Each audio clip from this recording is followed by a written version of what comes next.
Embrace eternal focus on Allah, transcending life's fleeting opinions and attachments. But if that money comes or that money goes, that's not what controls him inside. He is not controlled inside except by Allah subhanahu wa ta'ala. Similarly, we interact with people, right? No one is going to tell you that you should go hide out and never see people. We get married, this is the sunnah of the Prophet ﷺ.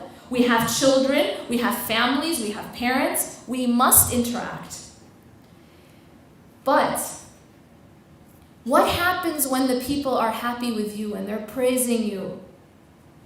How does that affect your heart? And then the next day they don't like you anymore. They're not pleased with you anymore. Now they're criticizing you. Now they don't love you anymore. I'm sorry, I don't love you anymore. I think I'm gonna leave now. What happens to you?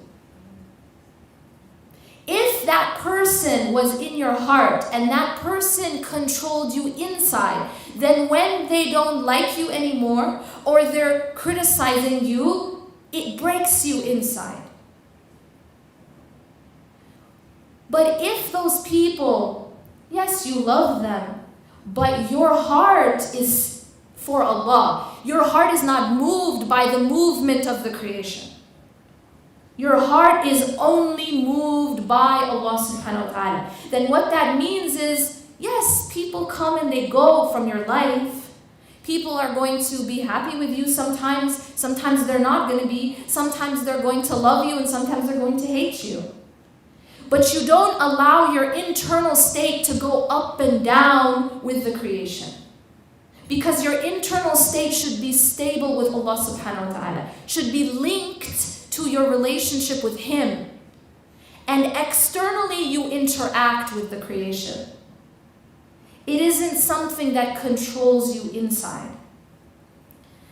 This is the goal, right? How do you get there? This seems very, it seems very hard, right? Something far off. We can't really think about how do we do that? How do we love our families, for example, without allowing them to compete with the place that Allah should be inside? I think the easiest answer to that question is by thinking of this example. You know when a little kid first sees, a really special toy. Maybe that child is watching TV and sees a commercial. And on the commercial, there's this toy Ferrari. Okay? And the child falls in love with this toy. So that child becomes obsessed. Every day asking his parents, please, can I have that Ferrari? Please, can I have that toy? Please, can I? Finally, he gets it. Now that child holds on real tight to that toy, right? Try taking that toy out of the child's hand. It's not going to be easy, right?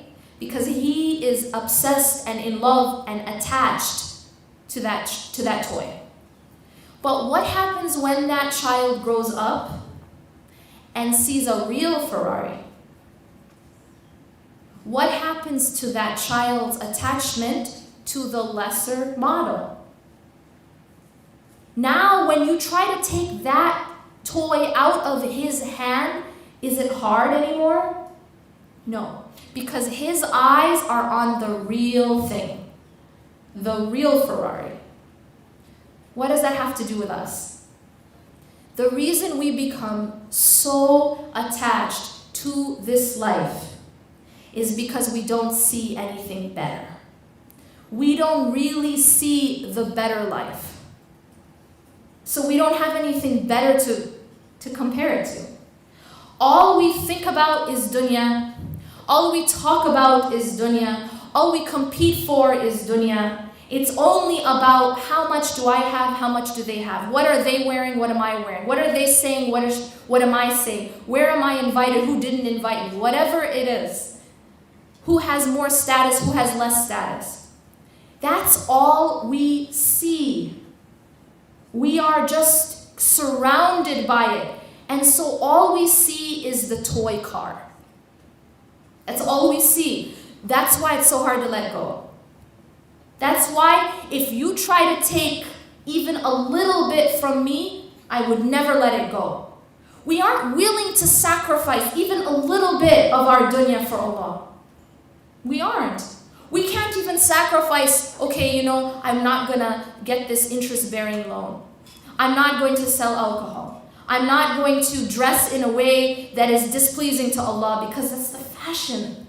We can't even sacrifice seriously. When we look at the sacrifices that people before us made, and we compare it to the sacrifices that we're not willing to make, we don't even want to give up this much for Allah. You tell me to wear hijab? No, but I don't want to give up the fashion. You tell me to dress modestly, but that's in fashion. We can't even sacrifice fashion, let alone our lives or otherwise. So we aren't willing to let go even a little bit because we're like that child who only sees the toy car. It's all I have, and so I don't want to let it go. You know this thing that the youth say, YOLO, you only live once? If you think that you only live once, you're not going to let it go. If you think this is all I got, there is no other opportunity, this is it, then you will hold tight and you will never let it go, even a little bit.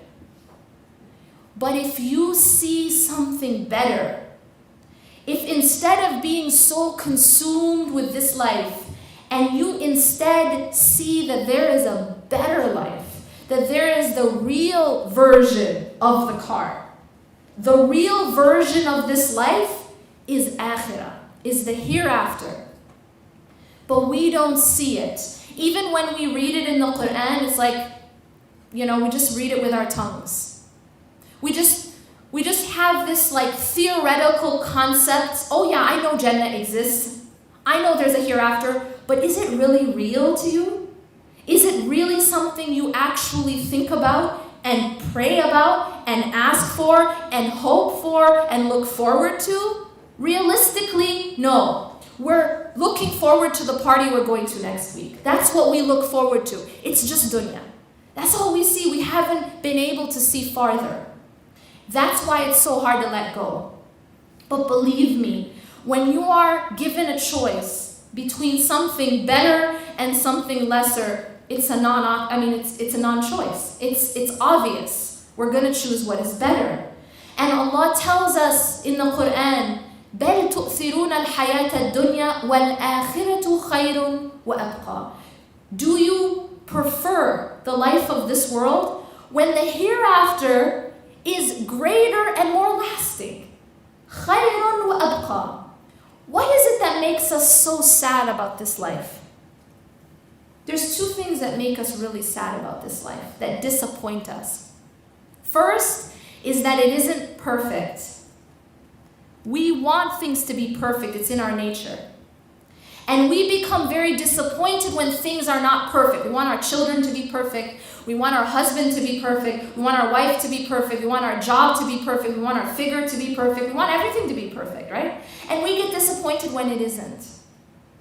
Khayrun. Allah is saying that the hereafter, that Jannah is greater because it's actually perfect.